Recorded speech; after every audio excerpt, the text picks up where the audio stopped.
पुण्यस्मरणाच्या निमित्ताने या गोपीनाथ गडावर नुसता पुण्यस्मरणाचा कार्यक्रम नव्हे तर वंचित, पीडित आणि मुंडे प्रेमींची दिवसभर एक जत्राच भरली आहे. या कार्यक्रमाला आज मला वाटतं की 3 जून रोजी 12 डिसेंबर रोजी जेवढे नेते या कार्यक्रमासाठी आले त्यापेक्षा सर्वात जास्त आनंद आज मला झाला आहे तो मध्य प्रदेशचे लाडके लोकप्रिय मुख्यमंत्री शिवराजजी चौहान हे आपल्या समोर आलेले आहेत. मी सर्वांना एकदा सांगते, टाळ्याच्या गजरामध्ये आपल्या बीड जिल्हा आणि महाराष्ट्राच्या शहरामध्ये त्यांचं सगळ्यांनी स्वागत करायचं आहे आणि त्यांच्याही घोषणा द्यायच्या आहेत. शिवराजजी आप आगे बढ़ो. जिनके नाम में ही शिवराज, जिसमें शिव का आशीर्वाद और जनता के मन पर राज दोनों ही शामिल हैं, उनका मैं गोपीनाथगढ़ पर स्वागत करती हूँ. मंच पर आज बहुत महानुभाव विराजमान है. सगळ्यांचे नावं मी घेऊ शकणार नाही. जानकर साहेब आहेत, सुजय विखे पाटील आहेत, राजेश पवार आहेत, सुरेश धस आहेत, राजेंद्र मस्के, अक्षय मुंदडा, रत्नाकर कुटे, आरती जिजा, धोंडे साहेब, जयहरी आमचे मुरकुटे साहेब, केशवदादा, आमच्या आडसकर साहेब, गोविंदांना केंद्रे, सदाशिव खाडे, गणेश हाके, राम कुलकर्णी, मोहन जगताप, अरुण मुंडे, प्रवीण घुगे, आमच्या आई साहेब, चारही पुरस्कार विजेते मान्यवर, मला तुमचा खूप खूप आनंद आहे. मनापासून स्वागत आहे. आमच्या रांगड्या कार्यक्रमात तुम्ही सहभागी झाला. मागच्या लाईनमध्ये बसलेले आमचे गोळवे, आमचे सांगळे, नाशिकवरून खास आले, आमचा राहुल, आमचे रबदारे मामा, आमच्या सभापती, मुरकुटे, सर्व म्हणजे मला तर सर्वांचे नाव घेतील मी क्षमा दिलगिरी व्यक्त करते. समोर उपस्थित माझ्या या माता भगिनी शिवराज जी चौहान जी को मैं कहूंगी, सुबह 9 बजे से ये लोग यहाँ आपकी प्रतीक्षा में हैं. आपकी प्रतीक्षा का मुख्य कारण ये है कि आप एक जनता से आए हुए गरीब और पिछड़े लोगों के लिए कष्ट करने वाले और बहुत ही नम्र स्वभाव के धनी ऐसे मुख्यमंत्री हैं. जो हमारा रिश्ता आपसे बना है वो आज मेरे वजह से नहीं, मुंडे साहब के वजह से बना. आपको याद होगा कि यही आप आए थे मुंडे जी के अंतिम संस्कार, जहां आपने उनके अंतिम दर्शन लिए. आज वही कमल के फूल में उनकी समाधि है और ये समाधि का नाम गोपीनाथगढ़ है और ये एक भेंट अपने बेटी की तरफ से अपने पिता को है. इस भेंट में लोगों को आशा, ऊर्जा और आशा, इनको अपेक्षाएं बांध के रखी है. प्रेरणा देने का काम ये गोपीनाथगढ़ कर रहा है. और आज आपके आने से, इसको हम दुग्ध शर्करा योग कहेंगे, कि आपके आने से इस प्रेरणा में बहुत ताकत भरने का काम आपने किया. आपने मध्य प्रदेश में जो कमाल कर दिखाया, जो देश के किसी भी राज्य ने नहीं किया, आपने बहुजनों को, ओबीसी को राजकीय आरक्षण देने का, सुरक्षित करने का काम किया. इसके लिए हम आपको आज सम्मानित करते हैं. माफ कीजिए क्योंकि पुण्य स्मरण है और समाधि स्थल है, हम हार और बाजे से आपका स्वागत नहीं कर पाए. हमने आपका स्वागत प्यार और दुआओं से किया है, उसको आप जरूर कबूल करें, उसको जरूर स्वीकार करें. जिन्होंने लाडली लक्ष्मी योजना बनाई, आपसे प्रभावित होकर मैंने माझी कन्या भाग्यश्री योजना महाराष्ट्र बनाई. आपकी मुख्यमंत्री ग्राम सड़क योजना से प्रभावित होकर मैंने महाराष्ट्र में मुख्यमंत्री ग्राम सड़क योजना बनाई. आप मुझे पूछ रहे थे कि हेलीकॉप्टर में हर खेत में एक पॉन्ड नजर आ रहा है, म्हणजे आपलं शेत, वो कारण जल संधारण मंत्री होने के समय हमने ये काम किया है. गरीबों और वंचितों के नेता गोपीनाथ जी मुंडे, मेरे नेता, मेरे पिता, आज वो हमारे साथ नहीं है, पर आप जैसे लोग जब हमारे साथ जुड़ते हैं, इस दल के साथ जुड़ते हैं, तो आज मैं मेरे पिताजी के आशीर्वाद की अनुभूति मुझे होती है. जन्नत तोड़ने वाले किसानों के वर्ग में जन्म लेकर एक व्यक्ति देश की राजनीति में जब इतना बड़ा स्थान पाता है, उसके लोग, उसको प्यार करने वाला जनता का समुदाय, उसको जो गर्व महसूस होता है वो शब्दों में हम नहीं आ सकते। आज मुझे उस दिन की याद आ रही। वो दिन देखा जाए तो 8वां पुण्य स्मरण है मुंडे साहब, बरोबर है? 8वां पुण्य स्मरण है। मोदी जी की सरकार को भी 8 साल हो गए और मोदी जी की सरकार में मुंडे जी का चेहरा देखने के लिए तरसने वाले लोग मुंडे जी का सत्कार भी नहीं कर पाए। यही उनकी सत्कार की सभा होने वाली थी, पर हमें अंतिम संस्कार करना पड़ा। एक आधी फिल्म की कहानी जैसे हो वैसे मुंडे साहब के जाने की कहानी हो गई। लोग सोचने लगे अभी ये इतना बड़ा धोखा हम कैसे कहेंगे, मुंडे जी की जगह कौन ले पाएगा? तो उन लोगों को समेटने का काम करने के लिए गोपीनाथ गढ़ ने खड़ा किया। ये मेरे लिए नहीं, ये इन लोगों के लिए है जो आज सुबह 9 बजे से आपका इंतजार कर रहे हैं। इनको मुझसे कोई स्वार्थ नहीं, इनको मुझसे कोई अपेक्षा नहीं। इनको एक आदमी को देखना है जो मुंडे जी से स्नेह रखता है और गरीबों का, वंचितों का काम करता है। कौन सा मुख्यमंत्री ऐसा होगा जो कन्याओं की पूजा अपने हाथ से करके उनके कदमों पर फूल चढ़ाकर उनका दर्शन लेता होगा? आपकी सरलता हमें बहुत भा गई है। इसलिए आपसे आज से हमारा नाता बन गया है। आप मध्य प्रदेश की मैं प्रभारी रहूं न रहूं, आपसे नाता जन्म भर का हमारे लोगों का बन गया है। ये इस नाते में आपको कहूं। तसं तर मी हिंदीत सुरू झाले, कारण पाहुण्यांना आपलं भाषण कळलं पाहिजे, पण तुम्हाला कळायला का नाही मला काही कळत नाही। म्हणून आज खूप माझ्या चेहऱ्यावर हसू दिसतंय तुम्हाला।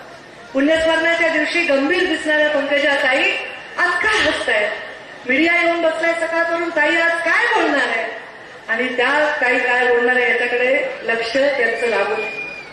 फक्त आजचा दिवस आमच्यासाठी चांगला नाही, त्या दिवसाच्या आठवणी आमच्यासाठी चांगल्या नाही।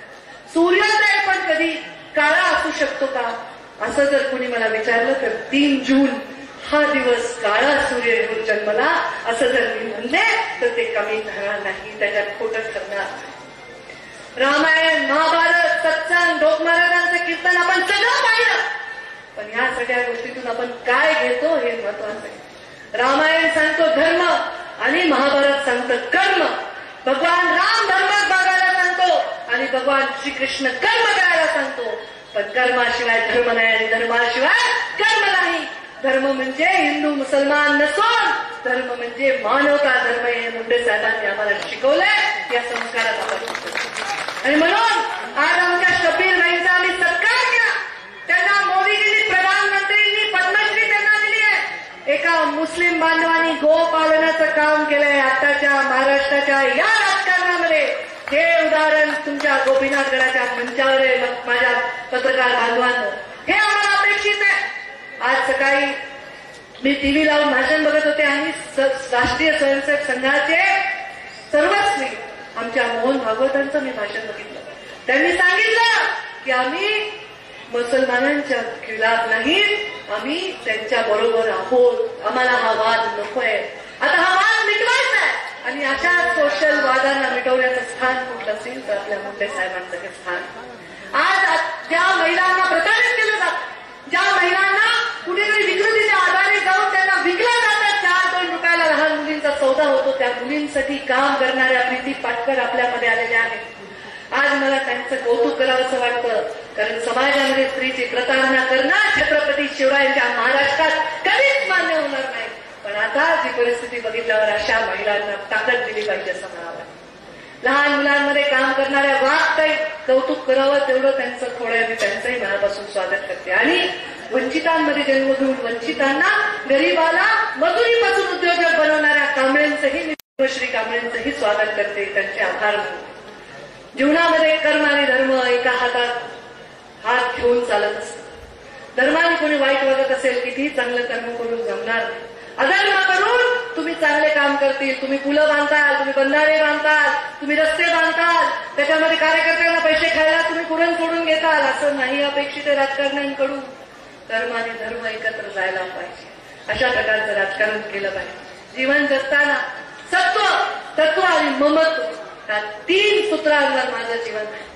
सत्व राजकारणात पाहिजे. कोणी किती मला वेळात काढलं, काही तुम्हाला हे जमलंच नाही. मला त्याचं कधीही वाईट वाटत नाही. मला नाही जमलं कुणाचं हृदय तोडणं, मला नाही जमलं लोकांना पोसणं, पैसे खाऊ घालणारे ते लोक सांभाळणं, मला नाही जमलं. मला जमलं ते सामान्य माणसाशी नाळ जोडून घेणं आणि त्याच्यामुळे ते सत्व सोबत ठेवून तत्वाने काम करून आपल्याला लोकांच्या बाबतीत ममत्व ते आपल्या मनामध्ये पाहिजे असं काम करायचं. आणि हे ममत्वच तुम्हाला इथपर्यंत घेऊन आलंय. आदरणीय शिवराजजींना इथपर्यंत घेऊन आलंय. आज त्यांच्या येण्याने मी खूप खूप हर्षोल्लसित झाले. दुःखाच्या दिवशी माझ्या चेहऱ्यावर हास्य आलंय. मी त्यांचं स्वागत करते आणि महाराष्ट्र सरकार अशा प्रकारची बुद्धी लाभो, अशा प्रकारची प्रेरणा लाभो की आमच्या शिवराजजींचं त्यांनी कुठेतरी अनुकरण करून या महाराष्ट्राच्या समस्त ओबीसीवर आलेलं संकट, त्या संकटापासून त्यांना बाहेर ओबीसीचे मोर्चे, ओबीसीचे मेळावे केला आणि ओबीसीचा मी नेता आहे किंवा हा नेता आहे हे म्हणणं आहे. ह्याच्यासाठी ओबीसीचं आरक्षण सुरक्षा करणं आम्हाला नाही पाहिजे. त्या ओबीसीचं भविष्य सुरक्षित करण्यासाठी ओबीसीचं आरक्षण सुरक्षित पाहिजे. आणि म्हणून मला वाटतं की आजच्या या दिवशी नक्कीच चांगली ओबीसीच्या बाबतीत गुड न्यूज या सरकारकडनं येईल आणि आम्ही शिवराजजींच्या सरकारने पण त्यांना मदत करतील हा विश्वास मला वाटतं तुमच्या माध्यमातून मी व्यक्त करते. बाकी तुम्ही माझी चिंता करू नका. मला सगळे विचारतात तुमचं काय भविष्य, उद्या काय होणार आहे, तुम्हाला काय मिळणार आहे, याची मला खरंच चिंता नाही. मला याची अजिबात चिंता नाही. दिलेल्या संधीचं सोनं करणं हे गोपीनाथ मुंडेंचे संस्कार आहेत. माझ्या पराभवाचं सुद्धा मला सोनं करता आलं याच्या एवढी पुण्याई कुणाकडे आहे. हा पराभव मला दिल्लीपर्यंत घेऊन गेला. हा पराभव मला शिवराजजींसारख्या सरळ स्वभावाच्या सात्विक एवढ्या मोठ्या नेत्यापर्यंत घेऊन गेला. हा पराभव मला खूप शिकवून गेला. तुमच्या सेवेसाठी तिथून शिकून मी तुमच्या सेवेसाठी अविरत काम करणार आहे. मी तुम्हाला एवढंच सांगते, या मंचावर बसणारा कोणी असेल ते आपलं भविष्य स्वतःचं माझं तुमचं घडवू शकत नाही, बिघडवू शकत नाही. तुम्ही आहात ते एखाद्याचं भविष्य घडवू आणि बिघडवू शकणार. तुमच्या हातात आहे ते. जगामध्ये कोणाला चांगल्या माणसाला चांगलं म्हणणं आणि वाईट माणसाला वाईट म्हणणं आता जे सरकारमध्ये चाललंय, आता जे टीव्हीवर बघायला मिळतं त्याच्याविषयी थोडीशी मनामध्ये मला विषाद वाटतो. जात धर्म व्यक्तिगत हेवे दावे ह्याच्या पलीकडे जाऊन महाराष्ट्राच्या हिताचं राजकारण करण्यासाठी आणि देशामध्ये मुंडे साहेबांसारखं नाव करण्यासाठी मुंडे साहेबांचे आशीर्वाद लाभलेत. तुमचेही लाभू द्या. मी तुम्हाला सांगते मुंडे साहेबांच्या जाण्याने हा आपला कष्टाचा हा जो आपला चित्र आहे त्याच्यातले रंग उडून गेले. चला त्याला परत आपण कष्टाने रंग भरू, परत एकदा नवीन सुरुवात करू. आपल्याला काय मिळेल आणि काय नाही मिळेल त्याची चिंता करण्याची आवश्यकता नाही. आपल्याला जे आहे ते कसं आपल्याला बांधून ठेवता येईल, कसा महाराष्ट्रातील एक एक माणूस मुंडे सैनिक म्हणून कामाला लागेल हे आपल्याला इथून पुढे करायचं. आणि त्याच्यासाठी आपल्या सर्वांना मी आवाहन करते. माझा जो अट्टहास जीवनामध्ये आहे तो फक्त गोपीनाथ मुंडेंचे विचार आणि वंचितांसाठी सेवा करण्यासाठी. मी एवढंच सांगेन, सत्तेसाठी नाही पण सत्यासाठी लढलं. सत्तेसाठी नाही पण गोपीनाथ मुंडे सत्यासाठी लढला. वंचितांच्या हितासाठी भल्याभल्यांना भिडला. निर्भीड होती वाणी आणि करारी होता बाणा. हिमालयाला टक्कर दिली पण वाकला नाही त्याचा कणा. अशा गोपीनाथ मुंडेंना आपण आपला नेता आहे. माझ्या जीवनामध्ये एवढंच सांगेन, संकटांनो मी तुम्हाला शरण यावं इतकी तुमची अवकाश नाही. संकटांनो मी तुम्हाला शरण यावं इतकी तुमची अवकाश नाही. जीवनाच्या या रणांगणात पाय देऊन मी उभं राहीन एवढी ताकद माझ्या लोकांची. सोसेल तुमचे गरमी घाव कधी मी खयाल होणार नाही. छाताडावर तुमच्या पाय देऊन समाजाच्या वंचितांच्या लढण्यासाठी मी उभी राहीन. तुम्हाला कसं ते करणार देखील मी आपल्या सर्वांना एकच नम्र विनंती करते. सकाळपासून अत्यंत संयमाने तुम्ही इथे बसलाय. शिवराजजी चव्हाण यांना मी इथे बोलवल्यानंतर अत्यंत शिस्तीचं मार्गदर्शन करून कोणी त्यांचं भाषण, खूप सुंदर भाषण, इतकं छान भाषण मी आयुष्यामध्ये खूप कमी लोकांचं ऐकलंय. एवढं चांगलं वक्तव्य ऐकण्यासाठी आपण सर्वजण त्यांच्या भाषणाचा होईपर्यंत कोणी हलायचं नाही. असं आपल्याला विनंती करते. तुमच्यासमोर नतमस्तक होते. तुमच्यासमोर आज माझा बदल फाटून जाईल इतकं प्रेम तुम्ही मला दिलंय. त्या ऋणातच राहील असा तुम्हाला शब्द देते आणि माझ्या वाणीला विराम देते. धन्यवाद. जय हिंद, जय महाराष्ट्र. ती अशी उंचावता नवधराशी वाकले, कवळले ब्रह्मांड तिने आता मागू नका दाखले. आदरणीय गोपीनाथरावजी मुंडे साहेबांच्या राजकीय आणि सामाजिक कार्याचा वसा आणि वारसा ज्यांच्या खांद्यावरती आबाधित आहे अशा आपल्या लोकनेत्या आणि भाजपच्या राष्ट्रीय सचिव ताईसाहेबांचं हे प्रेरणादायी भाषण. या भाषणासाठी पुन्हा एकदा जोरदार टाळ्या आपण वाजवायच्या. आणि यानंतर मध्य प्रदेश के लोकप्रिय मुख्यमंत्री शिवराज सिंह चौहान जी को मैं लोकप्रिय जननेता गोपीनाथ जी मुंडे साहब की स्मृति को पुनर्जीवित करने का अनुरोध करता हूं. उपस्थित लोगों से संबोधित करने के लिए आग्रह करता हूं. जोरदार तालियों से स्वागत करायचं.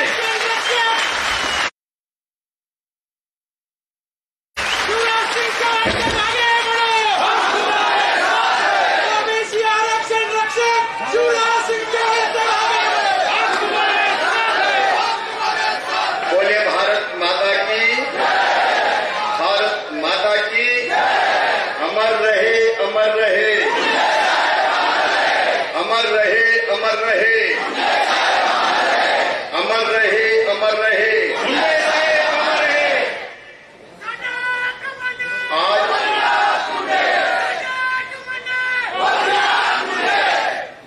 आज मैं गोपीनाथगढ़ में अगर आया हूं तो केवल भाजपा नेता के नाते नहीं, केवल मुख्यमंत्री के नाते नहीं, वो मेरे आदरणीय बड़े भाई थे, उनके चरणों में श्रद्धा के सुमन अर्पित करने आया. और इस अवसर पर इस अत्यंत गरिमापूर्ण कार्यक्रम में हमने श्रद्धा के सुमन मुंडे साहब के चरणों में अर्पित किए हैं. वहीं आज कई प्रतिभाओं का जिन्होंने समाज की सेवा की है उनका सम्मान भी किया है. इस कार्यक्रम में उपस्थित हमारी परम श्रद्धेय, मैं तो बहन कहूंगा, श्रीमती प्रज्ञा गोपीनाथ मुंडे जी, मैं उनको भी प्रणाम करता हूं. हमारी ताई बहुत बड़ी नेता है, यहां पता नहीं कितना आप मानते हैं, लेकिन मध्य प्रदेश में जो हमारा मार्गदर्शन कर रही है, संगठन कैसा चले और सरकार कैसी चले, उसमें अगर गाइड कर रही है तो पंकजा ताई कर रही है.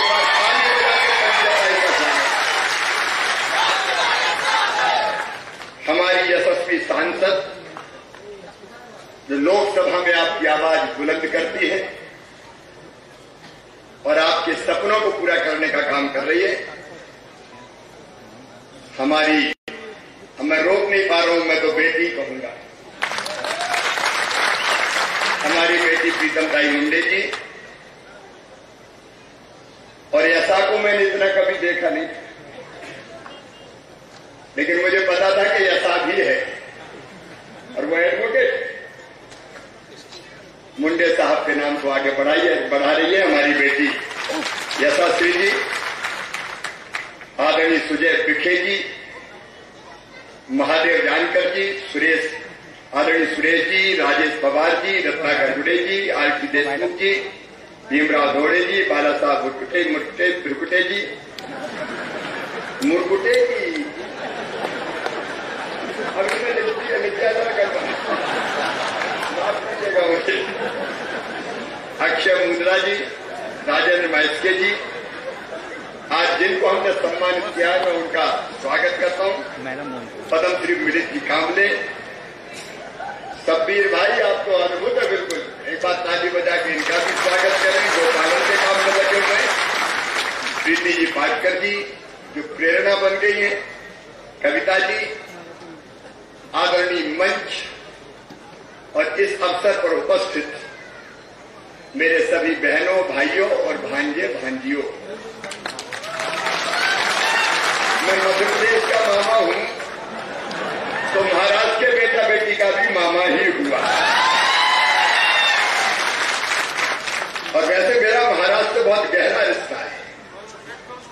दो रिश्ते जो मेरे व्यक्तिगत और आत्मीय है एक राजनीति में अगर मुझे बहुत बेहतर काम सिखाया तो उनका नाम था स्वर्गीय प्रमोद महाजन जी। मैं उनको प्रणाम करता हूं। वो राष्ट्रीय अध्यक्ष सेवा मोर्चे के, मैं मध्य प्रदेश का महामंत्री था, फिर अध्यक्ष ने मुझे बनाया। और दूसरे स्वर्गीय गोपीनाथ मुंडे जी जैसा लोक नेता मैंने नहीं देखा। तो एक तो मेरा दिल का और आत्मीय रिश्ता इसलिए, दूसरा मी महाराष्ट्रांच्या जवाई आहे। और जब मुख्यमंत्री के रूप में नहीं आया, मैं तो गोपीनाथ जी के चरणों में श्रद्धा के सुमन अर्पित करने आया हूं। और पंकजा ताई, बाकी चीजें आती जाती है, ये रिश्ते जब तक सांस चलेगी तब तक रहेंगे। आज मुझे एक बड़ी खुशी है, मैंने बेटियों का पूजन किया। मध्य प्रदेश में हर एक कार्यक्रम हम बेटियों के पैर धोके और उनका पांव का जो पानी है उसको माथे से लगा के फिर मैं करता हूं। और आज मैं ये सही करता हूं, ये सिद्ध किया है इन 3 बेटियों ने। मुझे पता नहीं, मैं मध्य प्रदेश में कहता हूं कि बेटा माता पिता की जीवन भर सेवा करेंगे कि नहीं करेंगे इसकी मैं गारंटी नहीं ले सकता, लेकिन बेटी जब तक सांस चलेगी अपने माता पिता को भूल नहीं सकती, उनकी हर सांस माता पिता की है। और बेटी आपने ये गोपीनाथ गढ़ बना के इस बात को सार्थक कर दिया कि बेटों से बढ़ के होती है तो बेटियां होती है। तीनों बेटियों का ताली बजा के स्वागत करें, अभिनंदन करें। और गोपीनाथ जी, आप तो बड़े बेदर्द निकले। कितना इंतजार था इस धरती को कि आप केंद्रीय मंत्री बन के आ रहे हो। ये धरती आपका सत्कार करना चाहती थी, जनता आपकी बाह जोड़ रही थी, लेकिन आप अचानक बिना बताए किसी दूसरी दुनिया में चले गए। उस तकलीफ का मैं वर्णन नहीं कर सकता। जब सुना तो मुझे लगा दिल में अंधकार हो गया। 3 जून काला दिन, वो भुलाए नहीं भूलता। मैं परिवार की बात क्या कहूं, आज भी मुझे लगता है कि गोपीनाथ जी मुस्कुराते हुए आएंगे और मुझे पूछेंगे कहो सिद्धांत मध्य प्रदेश का क्या हाल है। उनका मुस्कुराता चेहरा कभी भूलता नहीं है, बार बार याद आता है। इतनी जल्दी इतनी दूर चले जाएंगे किसने सोचा था। बड़े गौर से सुन रहा था जमाना, तुम ही सो गए दास्तां कहते कहते। अभी तो हम सुनना चाहते थे, अभी तो हम देखना चाहते थे आपको काम करते हुए, विकास करते हुए, सेवा करते हुए। हम कैसे भूलें गोपीनाथ जी, एक छोटे से गांव में आपने जन्म लिया और इस गांव में जन्म लेके, जिस गांव में प्राइमरी स्कूल की बिल्डिंग तक नहीं थी, आप पेड़ के नीचे पढ़े, गरीब परिवार में जन्मे,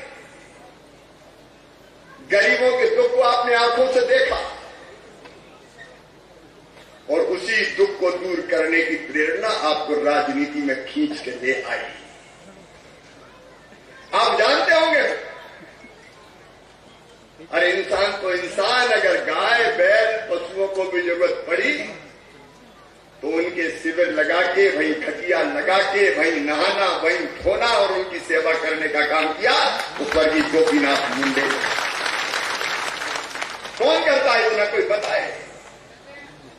अगर गोदावरी की महाभीषण बाढ़ में लोग तबाह और बर्बाद हो गए, सरकार नहीं पहुंची, सरकार की सहायता नहीं पहुंची, उसके पहले गोपीनाथ मुंडे पैदल पैदल या पालकी में भी बैठ के गांव गांव पहुंच गए। धन्य हो गोपीनाथ। आपका जीवन संघर्ष, साहस और सेवा का त्रिवेणी संगम था गोपीनाथ। ज्ञान, भक्ति और कर्म का संगम मैंने किसी में देखा तो उनका नाम था स्वर्गीय गोपीनाथ मुंडे जी। आई मैं गोपीनाथ गढ़ गया, मैंने दर्शन किए और वहां लिखा देखा, मी थकणार नाही, मी रुकणार नाही, कोणासमोर कधीही झुकणार नाही।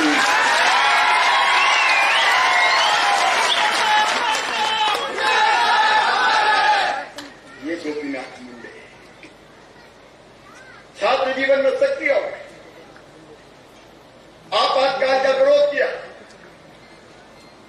बचपन में कह दिया गोपीनाथ जी ने, इंदिरा तेरी तानाशाही नहीं चलेगी, नहीं चलेगी। 16 महीने जेल में रहे, विद्यार्थी नेता रहे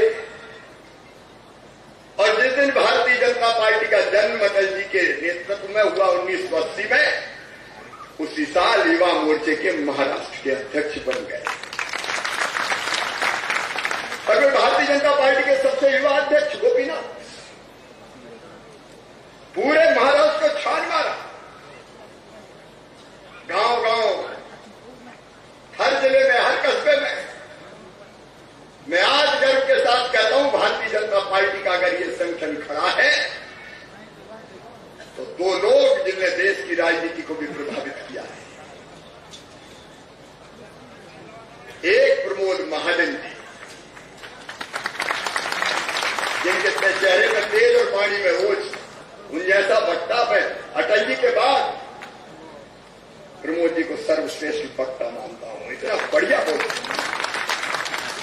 उन्हें राष्ट्रीय राजनीति को प्रभावित और महाराष्ट्र में भारतीय जनता पार्टी को मास तक और गांव गांव तक, जन जन तक पहुंचाया तो स्वर्गीय गोपीनाथ मुंडे जी ने गांव गांव घूमे, कितना दौरा किया।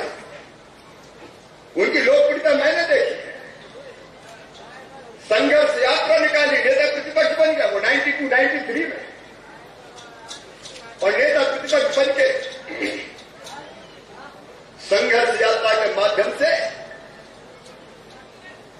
कांग्रेस को उखाड़ फेंकने का जो वातावरण तैयार किया वो स्वर्गीय गोपीनाथ मुंडे जी ने, और ये उन्हीं का कमाल था कि उसके बाद 93 में वो बने। 95-96 में अगर बीजेपी शिवसेना की युति की सरकार बनी तो सबसे बड़ा अगर कोई कारण था जिनके कारण बनी तो वो थे स्वर्गीय गोपीनाथ मुंडे। और सरकार में भी कैसा काम, एक तरफ विकास के काम, जनता के कल्याण के काम, सस्ता भोजन जैसी योजना गोपीनाथ जी लेके आए। गरीब को 2 समय शहरों में भी सस्ता भोजन मिल जाए, ये देश में शुरू किया तो स्वर्गीय गोपीनाथ मुंडे जी ने शुरू किया।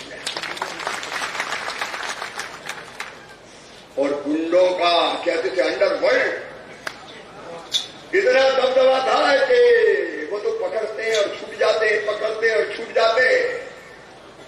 गोपीनाथ जी ने पुलिस को कह दिया कि जनता के लिए फूल से ज्यादा कॉमन हूं मैं, लेकिन गैंगस्टर, गुंडा, माफियाओं के खिलाफ वज्र से ज्यादा कठोर हूं मैं, छोड़ना मत किसी भी। एनकाउंटर में 95, 95, 96, 97 में 70 गैंगस्टर मारे गए। अंडरवर्ल्ड छोड़ के भाग गया मुंबई, पता नहीं चला। ये मुंडे जी का शौर्य था, उसके पहले कोई नकेल नहीं डाल पाया। केंद्र में हो, राज्य में हो, अब देश में तो वो काम करते विकास मंत्री बने थे, मनरेगा में कई परिवर्तन का सोच रहे थे, लेकिन वो कुछ करते उसके पहले वो हमें छोड़ के चले गए। है समय नदी की धार के जिसमें सब बह जाया करते हैं, लेकिन कुछ ऐसे होते हैं इतिहास बनाया करते हैं। मुंडे जी ने नया इतिहास बनाया, वो अपने लिए नहीं किए, वो गरीबों के लिए, दलित, शोषित, पीड़ित, पिछड़ा वर्ग, गन्ना तोड़ने वाले भाई बहन, गन्ना तोड़ने वालों के हाथ में उनने हथियार की जगह कलम पकड़ाने का काम किया और इसी ने उनको प्रेरित किया सुगर फैक्ट्री खोलने के लिए। गरीब की तकदीर बदलने मुंडे साहब आए थे। अरे अपने लिए तो सब जीते, कीट पतंगे भी जीते, पशु पक्षी भी जीते, अपने लिए जिए तो क्या जिए। जीता वो है जो गरीबों के लिए जीता है, दूसरों के लिए जीता है, जनता के लिए जीता है। जनता के लिए जिए तो मुंडे साहब जिए। और ये आज केवल महाराष्ट्र नहीं, पूरा देश श्रद्धा के साथ उनको नमन करता है, उनको स्मरण करता है। गोपीनाथ जी कितनी दूर चले जाओ, हम तुम्हें भूलेंगे नहीं, तुम्हारी यादों को दिल में बसाए रखेंगे,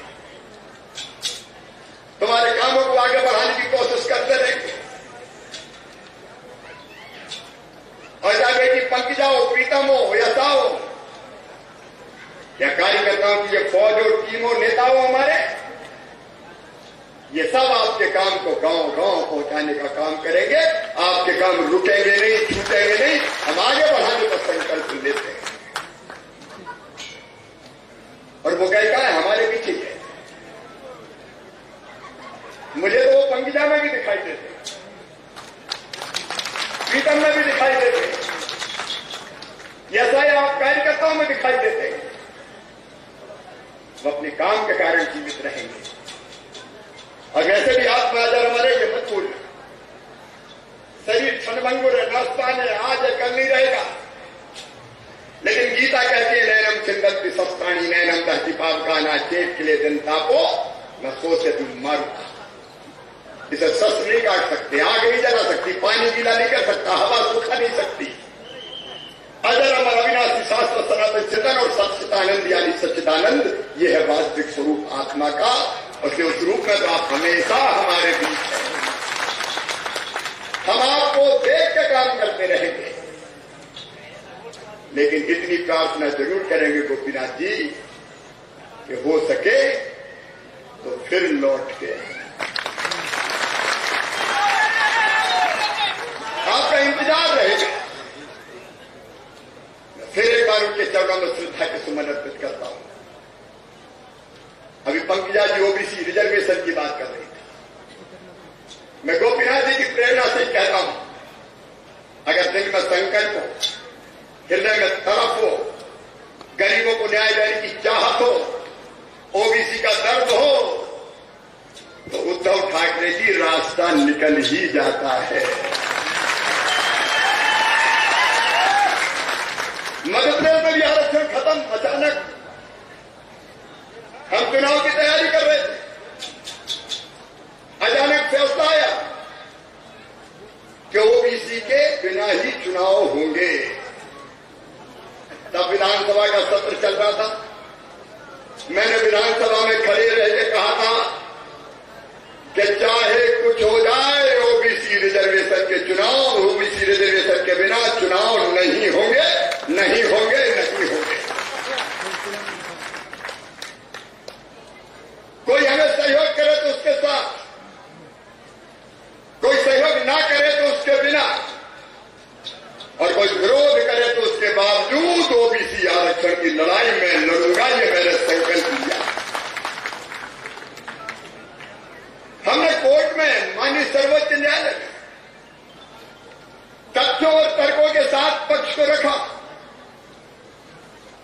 और तब सर्वोच्च न्यायालय में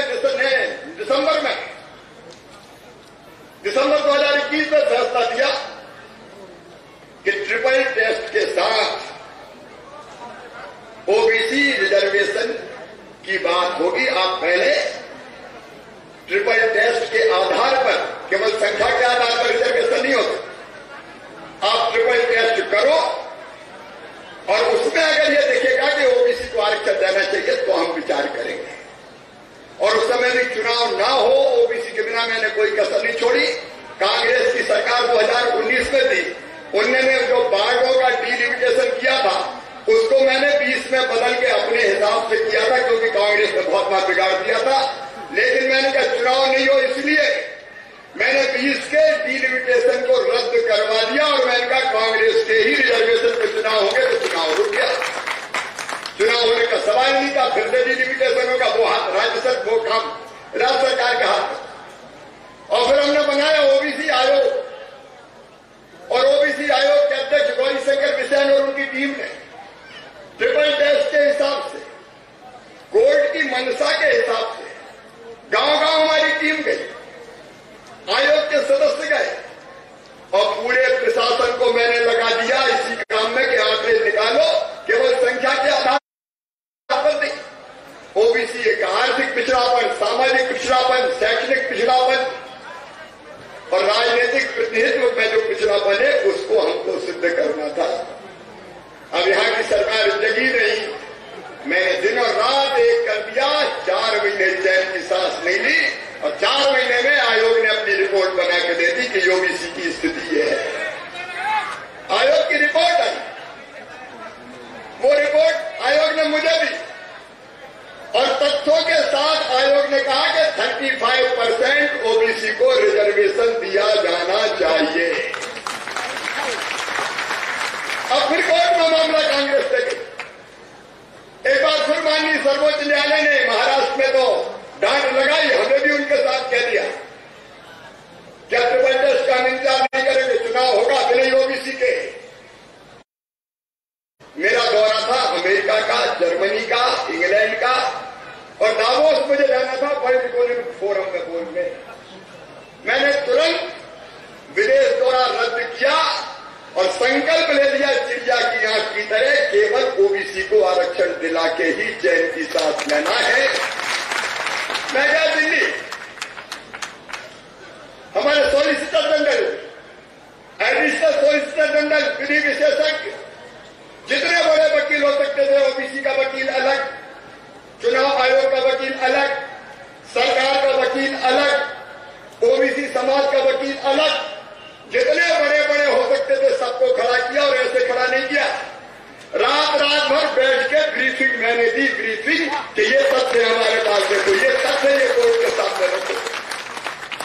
कोर्ट में फिर मामला गया तो कोर्ट ने ये कहा कि आपने आयोग की रिपोर्ट तो भेज दी लेकिन बार-बार आरक्षण करके नहीं दिया।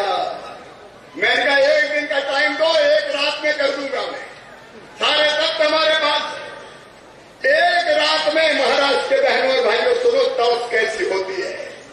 1 रात में रात भर अफसर बैठे, आयोग के सदस्य बैठे, मैं बैठा और एक नगर पालिका, नगर निगम, नगर पंचायत, ग्राम पंचायत, जिला पंचायत, इनमें कितना रिजर्वेशन होना चाहिए रात भर में जाग के साइंटिफिक तरीके से पूरा तय किया और रात में विमान उड़ के दिल्ली गया। आयोग के सदस्यों को लेके, तथ्यों को लेके मैं बैठा रहा और मैं कहा ये तर्क और तथ्य देना। हमारे तर्क और तथ्य इतने सटीक थे कि माननीय सर्वोच्च न्यायालय ने कहा मध्य प्रदेश में जो ओबीसी कमीशन ने रिपोर्ट दी है उसके हिसाब से इन्होंने बहुत अच्छा काम किया है, आरक्षण के साथ चुनाव होगा ओबीसी के और 35% तक आरक्षण ओबीसी को मिला। और मैं सच बताता हूं, वो दिन मेरी जिंदगी का सबसे बड़ा दिन था जिस दिन कोर्ट का ये फैसला आया। मैंने कोई कसर नहीं छोड़ी। जैसे चिड़िया की आंख अर्जुन देखता था, पेड़ नहीं, डाल नहीं, पत्ते नहीं, फूल नहीं, फल नहीं, केवल चिड़िया की आंख मुझे दिखाई देता था ओबीसी का आरक्षण, ओबीसी के साथ अन्याय नहीं होने देंगे। और गोपीनाथ जी मुंडे को प्रणाम करता हूं, आज यहां बता रहा हूं, आशीर्वाद से अपने नेताओं के और तथ्य और तर्क के साथ बात रखने के कारण हम विजयी हुए और अब मध्य प्रदेश में फॉर्म भरे जा रहे पंचायत के अभी चुनाव होने, उसके बाद नगरीय चुनाव होने, 11 तारीख से फॉर्म भरे जाएंगे। ओबीसी के आरक्षण के साथ मध्य प्रदेश में चुनाव हो रहे हैं। अब करना होगा तो दौलत ऐसी होती है। आप सब सवेरे से बैठे, मैं लंबी बात नहीं करना चाहता। मैं एक बार फिर अपने भाई, अपने नेता गोपीनाथ जी के चरणों में प्रणाम करता हूं। और गोपीनाथ जी, मेरी आवाज सुन रहे हो तो मैं जहां भी हो मैं सुनाना चाहता हूं, ये जनता आपसे प्यार करती है, ये कार्यकर्ता आपसे प्यार करते हैं और आपके यश कीर्ति की गाथा को आगे बढ़ाने का संकल्प आपकी इन तीनों बेटियों ने लिया है। तीनों बेटियों ने लिया और ये आपके काम को भी आगे बढ़ाएंगे, ये आपके नाम को भी आगे बढ़ाएंगे, ये आपके मन को भी आगे बढ़ाएंगे। और इसलिए चाहो वहां से हमने आशीर्वाद की वर्षा करते रहना, आशीर्वाद की वर्षा करते रहना। बेटियों, ये गोपीनाथ गढ़ बना के तुमने अनोखा, बिना सरकार की सहायता के, ये बेटियों का अपने पिता के प्रति श्रद्धा और समर्पण का भाव है। और ये श्रद्धा और समर्पण का भाव पंकजा, प्रीतम और यशा, ये दुनिया के लिए उदाहरण बन जाएगा। तो बेटियों को तो कैसे, मैं बेटियों का अभिनंदन करता हूं। आप सभी प्रार्थना है, आपकी नेता तो है ही, इनको भरपूर आशीर्वाद देते रहना। आज मैंने मर्यादा का थोड़ा उल्लंघन किया क्योंकि पंकजा हमारी नेता है, लेकिन आज बेटी ही शब्द मेरे मुंह से निकल रहा है। मेरी तरफ से भी आशीर्वाद आप लोगों को। खूब पिताजी के काम को आगे बढ़ाओ और गोपीनाथ जी के अधूरे मिशन को पूरा करके दिखाओ। बहुत बहुत धन्यवाद, प्रणाम, नमस्कार। बोलिए अमर रहे, अमर रहे, अमर रहे, अमर रहे, अमर रहे, अमर रहे, भारत माता की धन्यवाद। आपण सर्वांनी घोषणा द्यायची आहे। शिवराज सिंह चौहान साहेब, तुम आगे बढ़ो, जवान साहेब तुम आगे बढ़ो, अमर रहे, अमर रहे। आज यहाँ पर मध्य प्रदेश के मुख्यमंत्री अपने माननीय मुंडे साहब के सच्चे मित्र माननीय शिवराज जी, हम सबके मामा जी यहाँ पर आए, अपने बहुत ही भावुक विचार यहाँ पर रखे और जो सपना मुंडे साहब ने देखा था वो वहाँ पर मध्य प्रदेश में राज कर रहे, इसी तरह का काम कर रहे। आपका मैं यहाँ पर बहुत हृदय से गोपीनाथ मुंडे प्रतिष्ठान से मैं आभार व्यक्त करता हूँ। इस कार्यक्रम में पद्मश्री माननीय मिलिंद जी कांबळे, कपिल जी शेख, आप भी यहाँ पर पधारे, हमारे विनंती को मान देते हुए आप यहाँ पर आए, तो आपलेही मी या ठिकाणी मनपूर्वक आभार व्यक्त करतो। प्रीतीताई पाटकर या मुंबईत या ठिकाणी आल्या, कविताताई वाघ या अनाथ मुलांमध्ये काम करणाऱ्या दादांनी या ठिकाणी आला। आपलं खरं तर या ठिकाणी आपलं सर्वांचं मनोगत ऐकायचं होतं, परंतु शिवराजींच्या या कार्यक्रमामुळे आज घाईमध्ये हा कार्यक्रम करावा लागला। आपलंही सर्वांचं गोपीनाथ मुंडे प्रतिष्ठानच्या वतीने मी मनपूर्वक कृतज्ञता व्यक्त करतो। सर्व आलेल्या पाहुण्यांचा या ठिकाणी आभार व्यक्त करून आताचा हा कार्यक्रम या ठिकाणी आपण संपला असं जाहीर करतो। तो भाई सर को धन्यवाद।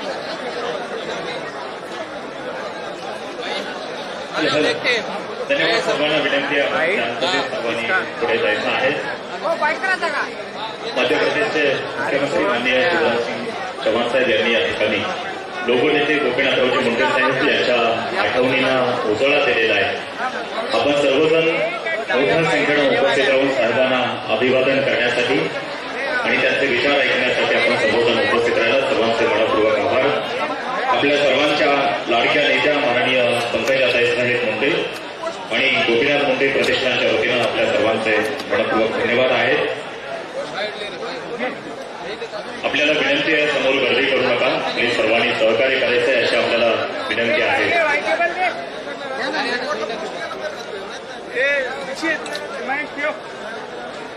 सर्वांना विनंती आहे, कृपया गर्दी करू नका। संघर्षाची सन्मान कार्यक्रम आज गोपीनाथ गडावरती इथे संपन्न झालेला आहे। सर्वांना विनंती आहे आपण सर्वांनी शांततेत पुढे जायचं आहे. माननीय मुख्यमंत्री साहेब हा कार्यक्रम आटोपून पुन्हा मध्य प्रदेशला पुढे येणार आहे. त्यामुळे आपल्या सर्वांना विनंती आहे सर्वांनी सहकार्य करायचं. आपल्या सर्वांकडून सहकार्य